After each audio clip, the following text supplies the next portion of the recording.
Yeah, it's going to be part 2 of the cave. Tell them, too, what the life of this world is like. We send water down from the skies and the earth's vegetation absorbs it. But soon the plants turn to dry stubble scattered about by the wind. God has power over everything. Wealth and children are the attractions of this worldly life.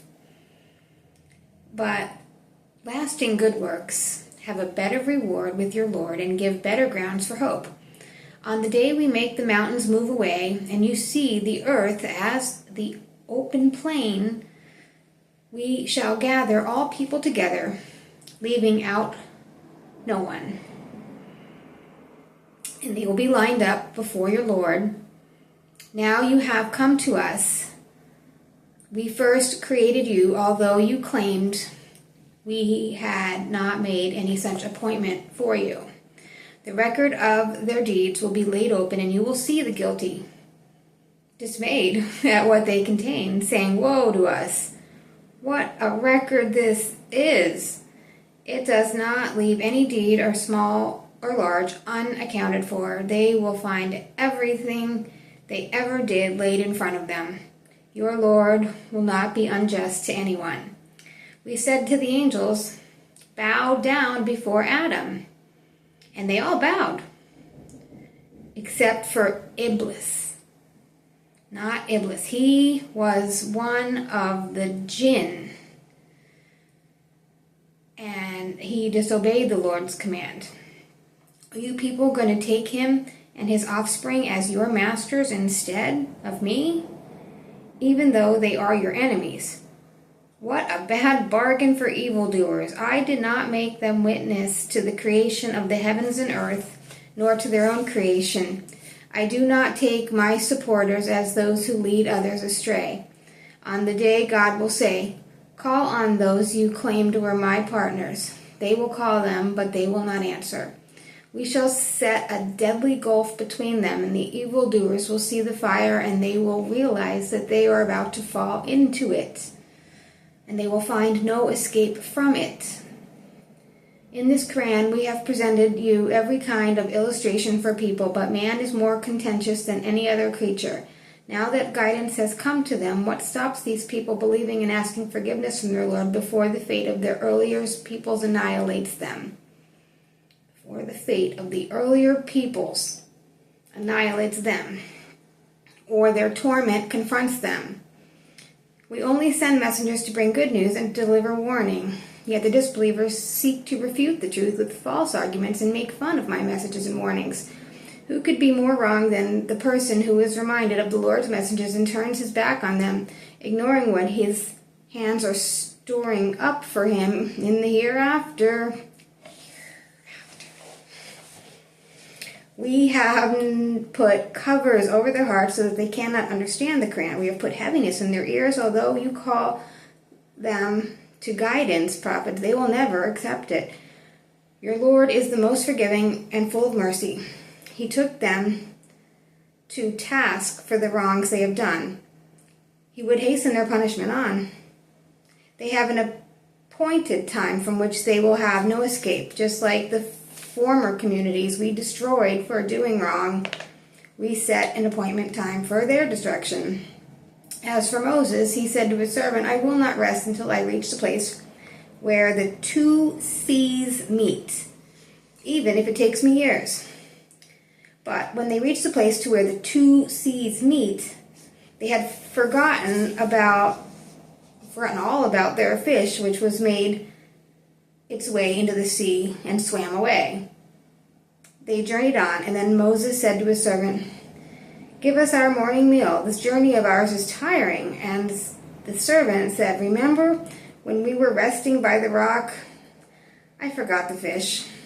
Satan made me forget to pay attention to it, and it must have made its way into the sea." "How strange," Moses said. "That was the place we were looking for."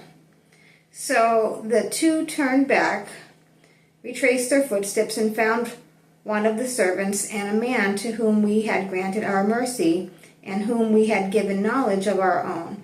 Moses said to him, May I follow you so that you can teach me some of the right guidance that you have been taught? And the man said, You will not be able to bear with me patiently. How could you be patient in matters beyond your knowledge?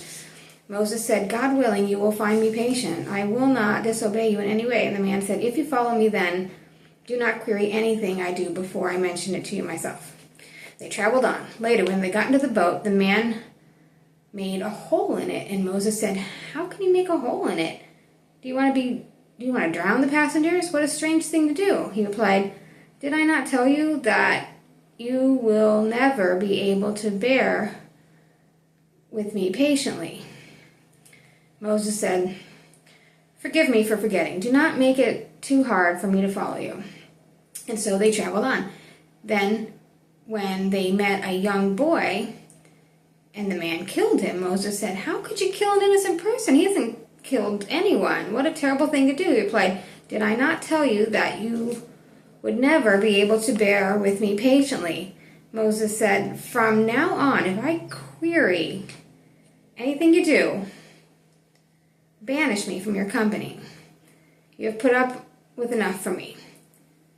And so they traveled on, and then they came to a town and asked the inhabitants for food, but were refused hospitality. They saw a wall there that was on the point of falling down, and the man repaired it. Moses said, But if you had wished, you could have taken a payment for doing that. He said, This is where you and I part company. I will tell you the meaning of the things you could not bear with patiently. The boat belonged to some needy people who made their living from the sea, and I damaged it because I knew that coming after them was a king who was seizing every serviceable boat by force. And the young boy had parents who were people of faith, and so fearing he would trouble them through the wickedness and belief, we wished that their Lord should give them another child, purer and more compassionate in his place. The wall belonged to the 2 young orphans in town, and there was a buried treasure beneath it belonging to them. Their father had been a righteous man, so your Lord intended them to reach maturity and then dig up the treasure as a mercy from your Lord. And I did not do these things of my own accord. These are the explanations for those things you could not bear with patiently. Prophet, they ask you about the Dua-i Karnan. Say, I will tell you something about him. We established a power in the land and gave him the means to achieve everything. He traveled on a certain road, and when he came to the setting of the sun, he found it. Seems to be setting in a muddy spring nearby. He found some people, and we said, Dua-i Karnan. You may choose which of them to punish or show kindness to. And he answered, We shall punish those who have done evil. And when they are returned to the Lord, he will punish them even more severely, while those who believed and did good deeds will have the best of the rewards and shall command them to do what is easy for them. He traveled on, and then he came to the rising of the sun, and he found it rising on a people for whom we had provided no shelter. And so we knew all about him. He traveled on, and then when he reached a place between the 2 mountains, mountain barriers, he found beside them a people who could barely understand him. They said, Dua-i Karnan. Gog and Magog are ruining this land. Will you build a barrier between them as if we pay you a tribute? He answered, The power my Lord has given me is better than any tribute, but if you lend me your strength, I will put up a fortification between you and them. Bring me great lumps of iron. And they, when they had filled the gap between the 2 mountains, said, Work on your bellows. And then when he had made it glow like fire, he said, Bring me molten metal to pour over it. And the enemies could not scale the barriers, nor could they pierce it. And he said, This is a mercy from my Lord. But when the Lord's promise is fulfilled, he will raise the barrier to the ground. The Lord's promise always comes true, and on that day we shall let them surge against each other like the waves And then the trumpet will be blown, and we shall gather them all together. We shall show hell to the disbelievers, those whose eyes were blind to my signs, those who were unable to hear. Did they think that they could take my servants as masters instead of me? We have prepared hell as a disbeliever's resting place. Say, prophet, shall we tell you who has the most to lose by their actions, whose efforts in this world are misguided even when they think they're doing good? It is those who disbelieve in the Lord's messages and deny that they will ever meet him. Their deeds are coming to nothing. On the day of resurrection, we shall give them no weight. Their recompense for having disbelieved and made fun of my messengers and my messengers will be hell. But those who believe and do good deeds will be given to the gardens of paradise. There they will remain, never wishing to leave. Say, prophet, if the whole ocean were ink for writing the words of my Lord, it would run dry before those words were exhausted.